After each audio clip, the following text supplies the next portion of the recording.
So Mark created this very short 2-slide presentation.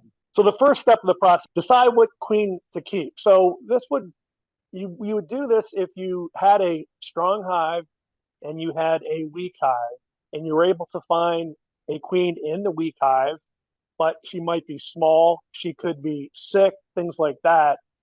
If she's in great shape, you could put her in a queen cage and put her in another hive and keep her going if you'd like. Or if it's a failing queen, you can pinch her, put her out of her misery, and then combine your bees in with the other hive. Okay. George talked a little bit about condensing, your hives for the winter. So if you have at least 5 full frames of bees in your hive, I would suggest you need something at least that big, called a strong hive, to take your weak hive and put the bees inside of that. So in terms of what time of the day you want to do this, you want to do it when most of the bees are away, so that you do the actual uniting in the evening when the bees are in the evening. You also want to choose the right time of the year to combine a hive, okay? Now would be a good time because we're going into winter, things like that.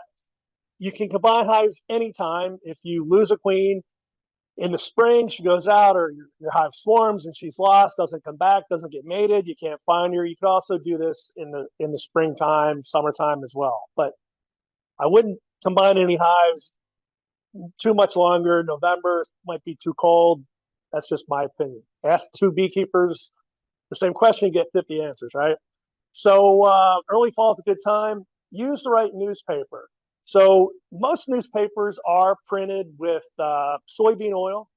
I know that because I printed our school newspaper, 26,400 copies a day for 3 years. It was a blast. I was black at the end of the evening and had to get all Gojo and get rid of it. But most of the papers are using soybean oil. They've been using it for decades. But if you have really glossy paper with colored ink, there could be some heavy metals in that. So try not to use that. So use a typical newspaper that you'll get anywhere. What's your next choice? You could use paper towels. They're almost the width of a hive. Tissue paper, stuff like that. I wouldn't use. So the comment was you don't necessarily have to use paper to take a weak hive and put it into a strong hive. Some people take the bees, they put them right in, and whatever happens, happens. Whatever you like to do, that's up to you and what you do with your bees. I've done both. You want to start with a strong colony. If you have a weak hive, put the weak hive into the stronger colony, it becomes more robust. Manipulate the frame so that the hive, you have your best frame of bees, brood, and honey. So again, if you're going to take that weak hive and put it into a larger hive, make sure you're going to have enough resources so that it could overwinter properly. And the other point is, Steve mentioned that he has a 5-frame nuke that he uses as a resource hive for situations where he might need a new queen at any particular time of the year.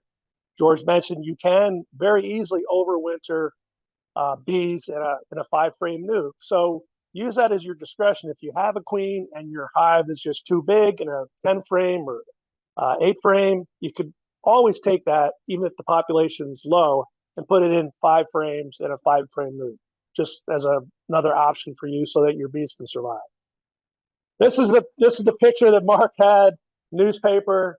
He lays it out over the top, and then he puts the next box over the top. And as you can see, the bees pretty much chewed up all the paper, and now you just have to go and take the remnants off the sides of the box, if you choose to use paper.